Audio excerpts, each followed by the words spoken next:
Eat, Drink, DFW from the Dallas Morning News is made possible by Central Market. Hey North Texas food fans, welcome to Eat, Drink, DFW from the Dallas Morning News. Each week we dish on the local restaurant scene, food and drink trends, cooking and shopping tips, and unpack everything that makes North Texas one of the most vibrant, diverse, and ambitious food scenes in the country. I'm your host, food editor Aaron Bookey, and this week is all about barbecue. We are here at the new Brix Barbecue in Fort Worth with special guest Daniel Vaughn, the longtime barbecue editor at Texas Monthly.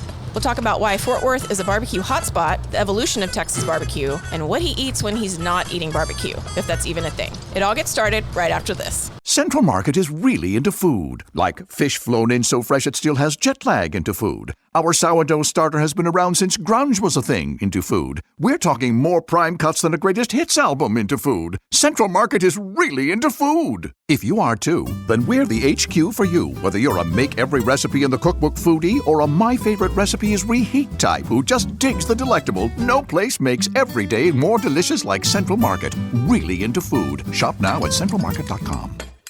Welcome back, everyone. Be sure to go to dallasnews.com/food for information on our show and all the latest restaurant news. And don't forget to tell us what you think at eatdrink@dallasnews.com. If you enjoy the podcast, do us a big favor and tell all your friends about it. Okay, everybody, this week is a little bit different because we are on site at a barbecue restaurant in Fort Worth.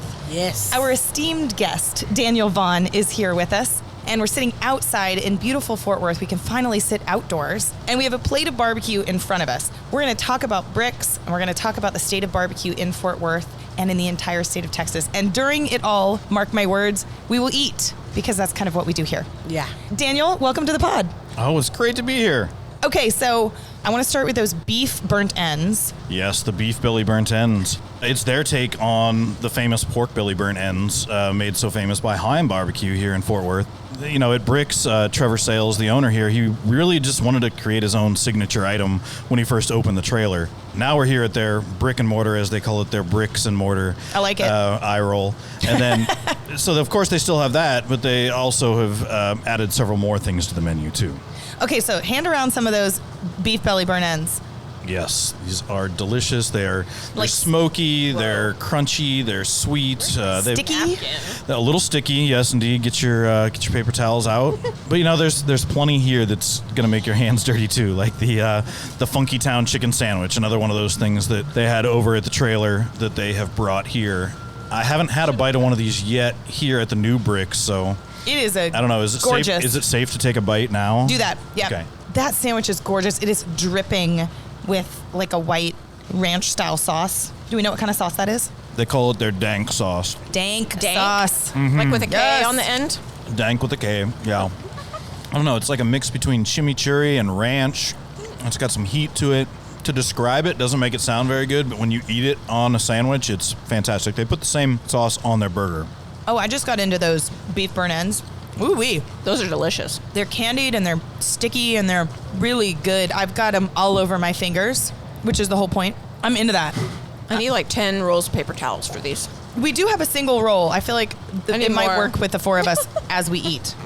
But here at the new Brix, like one of the things they've been able to do is they've got a whole lot more kitchen space. They've got more pit space. So they've been able to add some things to the menu that are some new signatures. They've got the porchetta here, or as they call it, the Texas porchetta. And is this what they are known for? This is what they're newly known for. They didn't have this at the trailer. So they didn't add this until they opened here in July. It's a pork belly that has been seasoned like your traditional Italian porchetta, you know, with the herbs, the lemon zest, the Calabrian chilies, all that deliciousness.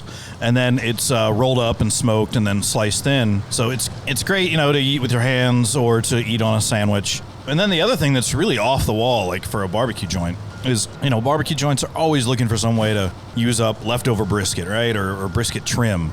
And here at Brix, they have this brisket ragu. It's drippy. It is drippy, yeah. I'm gonna set it back I down. think that might be the pasta beneath. So they use There's pasta in there? the cavatappi pasta, which has that like extra twirl in it. It's really my favorite for macaroni and cheese. It really holds onto the cheese well, but it works well in this dish too, which takes brisket, it cooks it down with tomatoes, actually cooks it with pretty big chunks of carrots. Whoa. So it's kind of like a bolognese, Except when I make a bolognese at home, it's I'm really trying to get those carrots shredded up. And here, the carrots are these big chunks. So you get this acidity from the tomatoes plus a sweetness, some incredible sweetness from those bites of carrot, and then that smoky back end because of the smoked brisket that's in there. And the brisket is more stewy than most bologneses, and certainly it's not like a smoked brisket straight out that you would eat by the pound. It's hunks of it. Yes, and it cooks down for 4 hours. Oh, you guys, that's interesting. We just ate barbecue pasta. Mm-hmm. Yeah. Daniel, give us some context on this place. Why do you think that Brix today is interesting in this place at this time? You know, they do a few things. Like we talked about that brisket ragu. They're not afraid to sort of break what might be considered barbecue rules by some people. They're willing to think outside the box, go beyond those sort of natural barbecue horizons. Like with that Funky Town chicken sandwich. It doesn't sound like there's anything barbecue going on there, right? It's a fried chicken sandwich. But like a hot chicken sandwich, they make, a spicy oil to dip it in, but that oil is beef tallow, smoked beef tallow. So it's spiced up smoked beef tallow that they dip the chicken in. The sausages, like they make their own sausages, normal enough, right? But they have a BQ grill here, and that BQ is a direct heat cooker instead of an indirect cooker like most of the offset smokers you see. And so it gets those casings a little more taut, and it gives a little more flavor to it because that fat is dripping down onto the coals directly beneath it. That porchetta, again, I think Fort Worth has this real connection with different ways of treating pork belly. You've got pork belly burn ends at Heim Barbecue, like I talked about, that have been now copied really all over the country. And Dane's Barbecue has their bacon brisket, which is really just a pork belly that is smoked and sliced like a brisket. So this is just, Brix's take on it and, adds another thing to the Texas barbecue pantheon. Well, we should add that, the idea that there are so many plays on pork specifically in Fort Worth is cool because we live in a beef state. Of course, there's pork on barbecue menus, but it's not the first thing we talk about almost ever. I think for a lot of pitmasters with brisket prices these days, it's a thing they wish we would talk about more. Because as Trevor said, these porchettas, he'd much rather sell 50 of these porchettas than 50 briskets a day just because of the price point on it. It's less expensive than the brisket for the consumer, but it's also, he pays much less for pork belly and for pork shoulders than anybody does for brisket. A big part of that is just how popular Texas barbecue has become within Texas, of course, but outside of Texas, right? We now have nearly every barbecue joint that's opening outside the state has brisket on the menu. So now we have, thousands of restaurants literally purchasing brisket at a rate that used to be, really reserved for just barbecue joints within Texas. Are other people doing it well outside of Texas? Absolutely, yeah. Oh, okay. I did a lot of travel this summer. Let's see, I went up to Minnesota and Wisconsin. Minnesota? I went up to Brainerd. I did, yes. Anyway, right across the border in Wisconsin, Boomin' Barbecue there, they were doing beef cheeks and beef brisket, beef ribs, and doing them incredibly well. Some of the places that you think of as these pork barbecue capitals, like all through South Carolina, found really great beef barbecue and sausages in Anderson, South Carolina, at Fort Grove Barbecue, City Limits Q in West Columbia. Of course, Lewis Barbecue's been there a while, holding it down in Charleston. They've got a new location in Greenville. Atlanta's had good brisket for a long time now at places like Fox Brothers. And that's really the case all over the country. I was just out in Oakland, and I wrote about 2 different barbecue joints out there that are very much doing it Texas style, that have been around for 3 years at Horn Barbecue and Breakwater Barbecue. I was out in Phoenix eating at Little Miss Barbecue over the summer. Oh, and right in Savannah, Slow Fire Barbecue, another Texas-style barbecue spot, which I laughed because on their menu, bacon brisket right there on the menu. I was like, straight from Dane's. Wow, talk about influential. Our little hometown spot. Has this Texas-style barbecue influence outside of the state affected how people are doing it inside the state? You mentioned Brix is really not afraid to break those barbecue rules, and I feel like we've seen a lot of restaurants here trying to do that too. Yes and no. I think what a lot of the folks outside the state are doing, it's almost like they're copying a version of Texas barbecue that's a couple years old. Mm-hmm. Yep. And they're also holding on to a few things that aren't quite as popular in Texas anymore. Like for a while, beef short ribs were the thing. Like you could not have a barbecue platter without a massive beef short rib on it. They're still popular, but they don't have nearly the sort of cachet that they used to. And I think that's just because they're incredibly expensive. And at the end of the day, you're already eating enough beef with the slices of brisket you have. And pork belly burn ends. Those are the 2 things that I see associated with Texas barbecue at all the barbecue joints really outside of Texas. As far as sort of that cross-cultural, pollination. I think it's more about whole hog here in Texas, and some barbecue joints doing that whole hog, usually not on a daily basis, and there's certainly not any restaurants that have opened in Texas whose focus is just on serving whole hog barbecue. But at Brix here and that BQ Grill, they'll do a whole hog like maybe once a month. I know at Cadillac Barbecue, they have whole hog barbecue for the Thursdays and Fridays, and that first Saturday of the month that they're open. I think soon to be every Saturday with that new change in ownership that y'all wrote about. There's several places now doing that whole hog barbecue, which is very much influenced by Eastern North Carolina and South Carolina barbecue. You said at the beginning of this question that other states are copying what we're doing in Texas, and I feel like it's worth a reflection that when it comes to food outside of barbecue in cities in Texas, there's sort of this belief that New York City and LA, restaurants there might model some sort of trend. And a couple of years later, we will see it in Dallas restaurants, Houston restaurants, Austin restaurants. Is this like the Devil Wears Prada version of food? And yeah, so I just love that's that mob opposite. that you're wearing. Yeah. So whatever was in style at these, two other big deal restaurant cities would get reflected in smaller cities who were doing interesting things, but maybe following a little bit. And I've never liked that because I always thought that food in Dallas and food in Texas was special. But now you're saying that barbecue is the trendsetter. So if you were to pull cuisines apart, we do set trends when it comes to barbecue, and it just makes my little Texas heart proud, Daniel. Yeah, and when you travel around the country, you see offset smokers. Certainly they're there for the function, but they're also there as symbolism. It is the way for that pitmaster, that barbecue joint owner to be like, I'm bona fide here. Like, I'm doing it the Texas way. When I was out in Oakland, both places have California-built offset smokers. Like, that's crazy to think about, right? It's become such a trend. You can now find welders and welding shops around the country who are building them because there is a market for them, because barbecue is that popular, and more specifically, Texas-style barbecue is that popular. Daniel, what are you drinking? I mean, that looks delicious. I'm drinking a glass of Albarino here, and I only bring it up because the other thing at Brix that they've done is they've got a really focused wine list. Trevor's big into wine and wine pairings, and so again, thinking, beyond those normal boundaries of Texas barbecue, taking it really seriously, like what does go well with barbecue, and the Albarino, I'm describing it in the same way he described it to me. The grapes bring in the salty air from the northern Spanish coast, and so it is the margarita of white wine, he says. I just think it's a delicious white wine. It feels right to drink it in the afternoon. Daniel, I want you to drink that white wine with the chicken sandwich, and while you're doing that, I want you to hand me a piece of the chicken sandwich, please. I haven't tried it yet. Okay, here comes the Funky Town chicken sandwich. I'm going to try the chicken sandwich, and then I just feel like this is patio food. It is patio food. I believe this is the queso fundido sausage right here. Oh, the chicken sandwich is good. Did you catch that snap? Mm-hmm. Oh, man. That casing is just so taut. I love it. So we've reported and said that Fort Worth is the best barbecue city in Texas. Is that still true? I mean, I would say that as far as new barbecue joints go and new barbecue energy, that Fort Worth is the spot.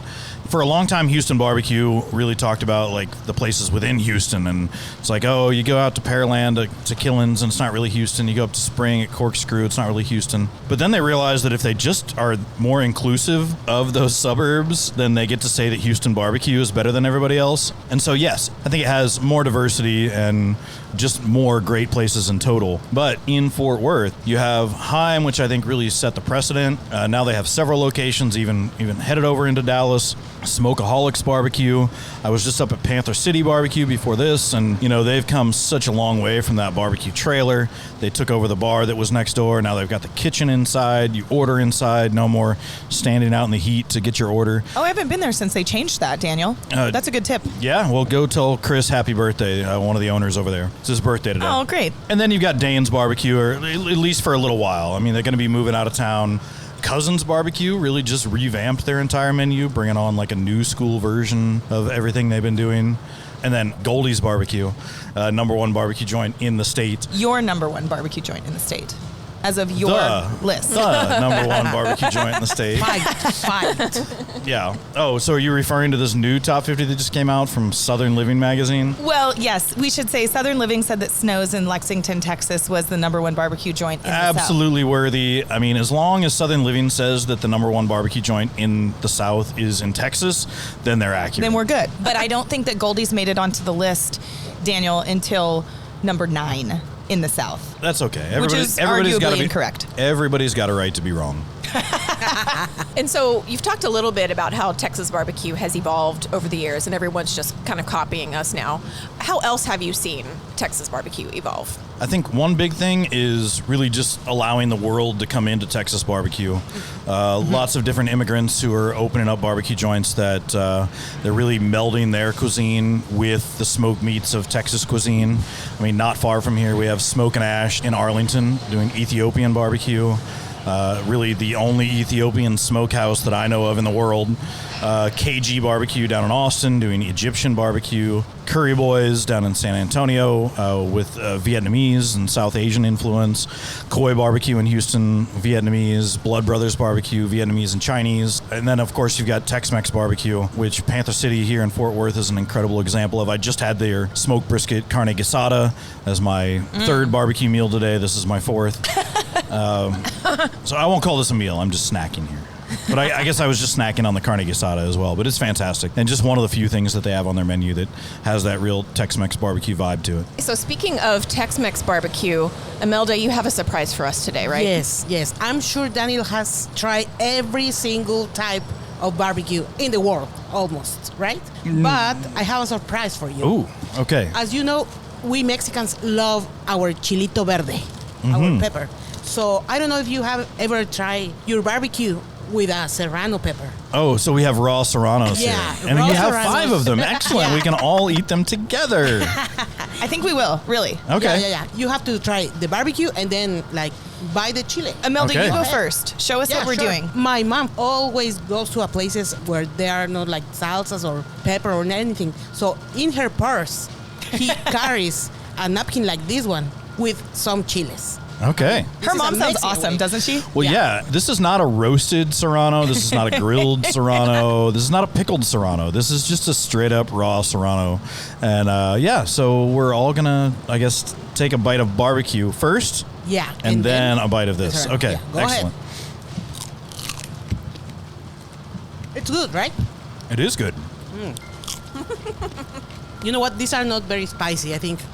I actually like the texture, too, because it's kind of a cool, crunchy component to it. Yeah. It's not quite the same, but if I am served a whole pickled jalapeno, I do love to bite the tip off of the jalapeno and sort of squirt that pickled jalapeno juice onto, especially chicken. Tastes really good on, I think. Daniel, you don't know this, but she has a very interesting dog who gets human food all the time that is cooked by Imelda. And now the other secret is that Imelda has a super interesting spicy mom. Yeah. So it is so fitting that we're here together at Brix, named after a dog. Oh, that's Brix cute. is the owner's dog. I just wrote a story last week about a speakeasy named after a dog. And which one was that? The Wilfred in Plano. Naming places after dogs. I love that. That's a special, cool thing. I just don't know if I'd want to go to Cujo's barbecue.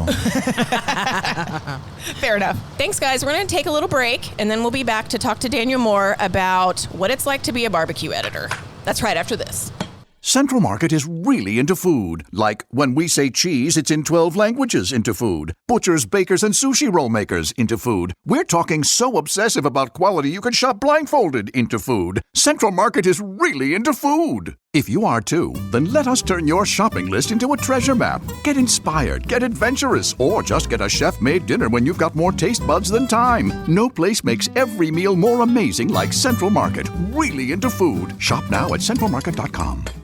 Welcome back, everyone. We're still here at Brix Barbecue with Daniel Vaughn, and now we're going to talk about what it's like to actually be a barbecue editor. So I know you get asked this question a lot, but how much barbecue do you actually eat in a week? Well, I don't bring a scale with me, so I don't know exactly how much. But I knew this question was coming, and so I did look back, and in the month of August, I ate at 29 different barbecue joints. And like one of those was in Dublin, Ireland, and a couple of them were in the Bay Area. Most of those were in Texas. 31 days, 29 places.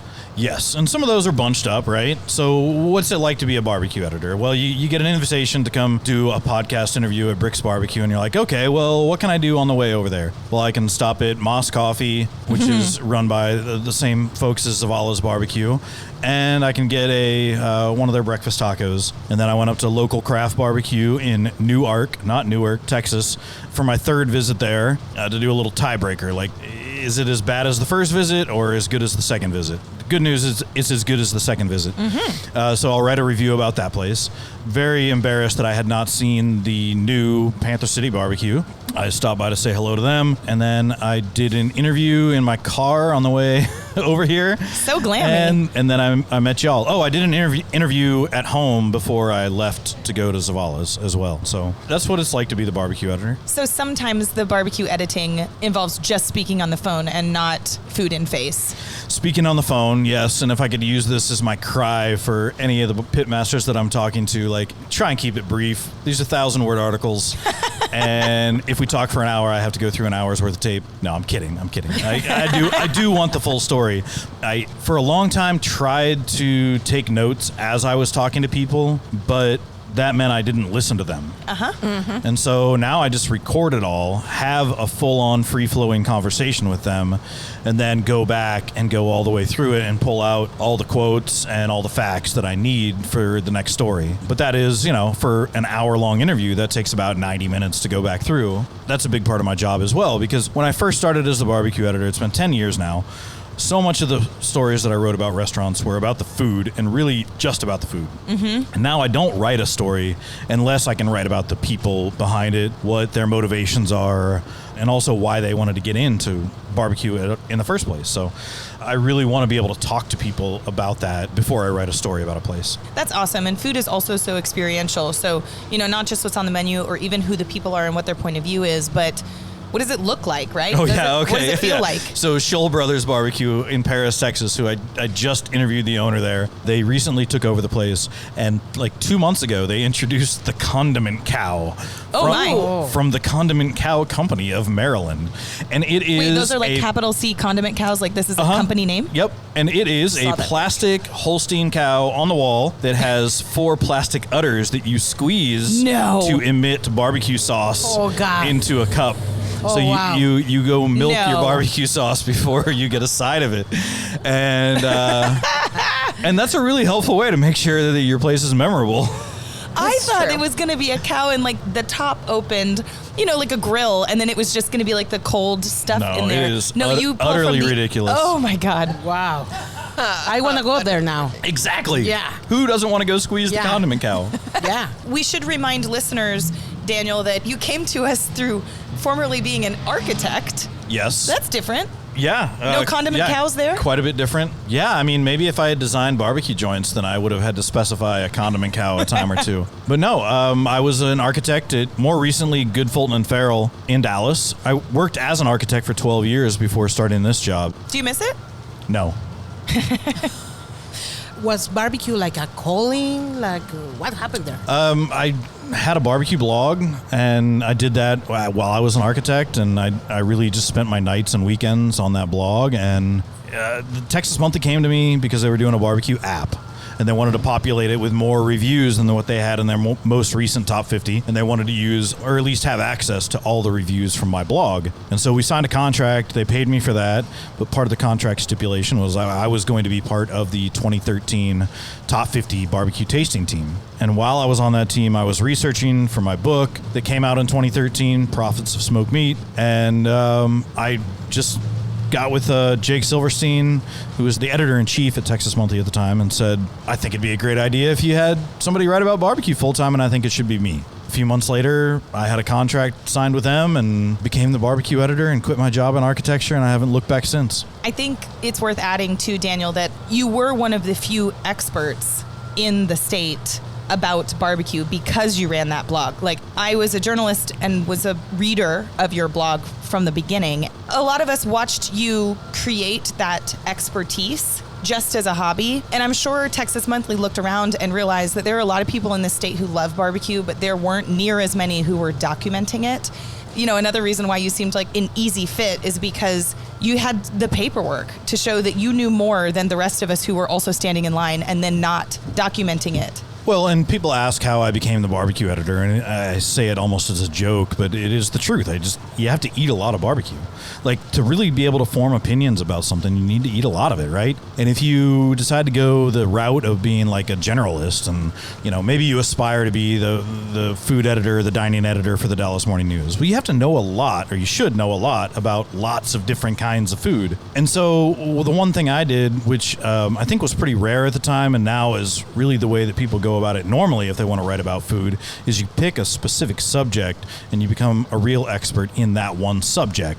And that's a way to sort of shortcut your way into being a respected expert on that thing, because you do have to just study that one thing. But in focusing on that one thing, you're able to really study that one thing. So does anyone else in your family like barbecue, or is it just you? Well, my wife doesn't like barbecue at all. What? Yeah, she likes chicken. She'll eat smoked chicken, smoked turkey from barbecue spots, but it's good. It's kind of the separation between church and state, right? Like, I keep my work more separate from my family life. My kids like barbecue. I try to give them barbecue every once in a while so they still like it. But yeah, we don't eat a ton of barbecue at home. We don't really go out for barbecue very often. What do we eat at home? We eat a lot of chicken because my wife likes chicken a lot. So we eat a lot of chicken. Like last night, we went to La Bodega, got a whole chicken there, a rotisserie chicken. They have fantastic chicken and roasted potatoes that you can add crispy chicken skin onto. And we literally stood around the counter and just ate that entire chicken. No plates, no forks. And it was great. It was glorious. And so when you are checking out a new barbecue place, what are some essential things that you need to try, that they need to do well? Well, I'm always looking at how well they do the Texas Trinity, right? How well they do sliced brisket, pork ribs, and sausage. Sausage really only if they make it or someone makes it for them. If they're just reheating a commercial product, I don't really feel like I don't need to tell anybody how Syracuse sausage tastes, right? If you've been to a barbecue joint who uses it, and a lot of them do, they make good sausage, but you don't need to hear it from me how it is. And then I'm always looking for anything unique that they have, right? Like the porchetta here, or do they have pork steaks or bacon burn ends, whatever it might be. I'm always looking for something, their unique take on something. And then for the sides, like I want those unique sides, of course, but beans can really tell you a lot about a barbecue joint, right? The pinto beans, like, are they making beans from dry beans, or are they making canned beans? And that tells you a lot about their view on how things should be done in a restaurant, right? And if you're just opening up a can of pork and beans and throwing brisket in it, it's not nearly as good as opening up a bag of dry pinto beans. Can you taste the difference, or do you have to ask? Oh, absolutely, you can taste the difference. Yeah, and it's not so much about the taste; it's the texture of the beans. I mean, are the beans like complete mush? And I've been to places where they literally reheat the beans out of the can, like with the bean water from the can, like still, like just reheat it all, and yeah, it tastes like a can. So is there a lot of bad barbecue out there? Less of it now, especially the new barbecue joints. I mean, I think one of the problems with food writing in general is that we get so focused on the new spots because that's what people are interested in, right? They want to know how is the food at the new place. So that's usually what I focus on, are the new spots that are opening up. There are a lot more hits than misses than there used to be. I would say it used to be like a third of the places opening up were worth writing about, and now I think it's closer to probably half of the places that I visit. Maybe I've become more selective about the places I visit based on other customer feedback and, photos of their barbecue and all that kind of stuff too. But I think in general, new barbecue joints have a higher percentage of being good than they used to. So how do you get the smoke smell out of your clothes? There's only one way to get the smoke smell out of your clothes, and that's to wash them. So there is no way to get the smoke smell out of your clothes. Like if I've been to a barbecue joint and I've been in the pit room, then I'm going to smell it on me and everybody else's for the rest of the day. So yeah, I've been certainly in checkout lines plenty of times, and they're like, what do I smell? Barbecue or smoke? Is something on fire? I don't know. It's just you, Daniel. Yeah. It's your essence. Yeah, there's really no way to get it out. And Daniel, tell us about the festival. I mean, it's coming. What is going to happen? Yeah, well, so the Texas Monthly Barbecue Festival, we're going back to Lockhart. It's the second year in a row we've had it in Lockhart. It worked out so well last year. And it will be the first Saturday and Sunday in November. If you went last year, it'll be very similar. We'll be in the downtown square on Saturday. There's no entry fee, and there will be lots of barbecue vendors there, and also lots of vendors of all kinds of barbecue products. And then on Sunday, we'll have our more traditional barbecue festival where you pay that one ticket price and get in and are able to try samples from, we're going to have at least 30 of the top 50 there, maybe up to 35. So the way I describe it, it is the easiest way to have a statewide barbecue road trip is just to come to Lockhart to the barbecue festival and walk around and try all the samples. I also feel like that festival is full of barbecue obsessed people because everybody's like losing their mind over so-and-so's ribs, or like, oh my gosh, did you try that mac? Or I haven't made it all the way out to Evie Mae's, but now I can try it here. It's like going to a concert where everybody has a favorite band. Right, except the bands are often coming with a brand new song, right? And so it's like they have these new dishes they're bringing and maybe debuting them there, or maybe it's just one time for the barbecue festival. So it's great to just be sharing notes with people. Constantly people coming up to you like, oh, what's the best bite you've had? And you want to ask them too. And you hear about so-and-so's doing this one thing and you got to get over there to try it before it's gone. Or, last year, Guest Family Barbecue was doing a bone luge. And so they had smoked marrow bones. So you'd eat the smoked marrow and then you would do a shot of bourbon through the bone in case you left any of the marrow behind. God, that sounds great. Wow. It was good, yeah. Just for anybody who doesn't know the geography and sort of the history, tell us why that festival is in Lockhart. What is significant about the city to barbecue?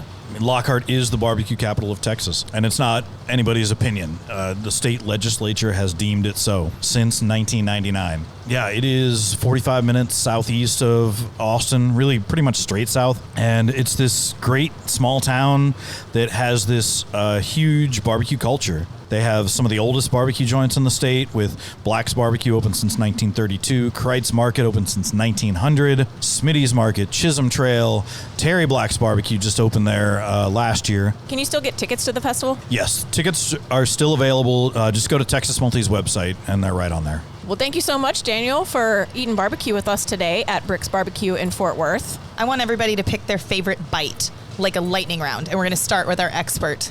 Daniel? You heard the crunch. It was that sausage. I love it every time I have it. I'm going to go with fried chicken. The fried chicken sandwich with the dank sauce was so killer. I have to go with the elote, also with the dank sauce. I'm kind of a sides person. I'm with Daniel. I'm with the sausage too. Yeah, it was amazing.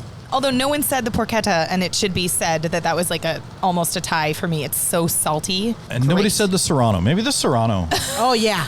Yes, Yeah. the Serrano Imelda, is they're a going to favorite. ask you back. Yeah. We can't lose you to Brix Barbecue. Yeah. The porchetta was delicious, but it was also just so surprising, I think. Like, I was not expecting to taste that at a barbecue place. Exactly. So it threw me off, but like in a good way. That's why barbecue is so exciting. I know. I love it. We've been cooking meat over fire for how many centuries, and it's still interesting. Yes. In Texas.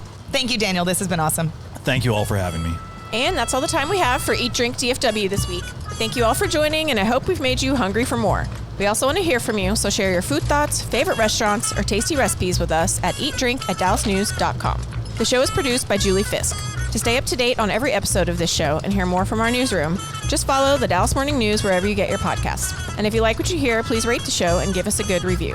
Find links to everything we do at dallasnews.com/listen. You'll also find a special membership offer there just for listeners. For the news, I'm Erin Bookie. Thanks for listening, and we'll see you next week. Eat, Drink, DFW from the Dallas Morning News is made possible by Central Market.